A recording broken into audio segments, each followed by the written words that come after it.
Hi అండి, welcome to ASK channel. Henna ఎలా కలుపుకోవాలో చూపిస్తాను చూడండి. అంటే మీకు తెలియదని కాదు, నేనైతే ఎలా కలుపుకుంటానో చెప్తున్నాను చూడండి. ఆల్రెడీ నేను టీ పొడితో డికాషన్ అయితే మరిగించి ఉంచుకున్నాను. ఇందులో అనూష్ హెన్నా వాడతాను నేను. చూసారా, Anush henna natural. Friends, decoction మార్చేసాను. ఇలా తిక్కిగానే కలిపి ఉంచుకుంటానండి నేను.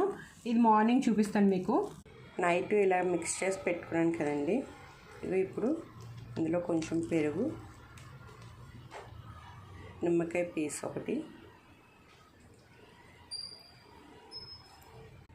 ఇది బాగా కలుపుకోవాలన్నమాట. కలిపిన తర్వాత ఒక హాఫ్ అన్ అవర్ ఉంచి నేను అప్లై చేసుకుంటాను, పెట్టుకుంటాను తలకి. ఇలా మిక్స్ చేసుకొని నేను అప్లై చేసుకుంటాను తలకి. ఇందులో బీట్రూట్ వాటర్ కూడా కలుపుకోవచ్చు.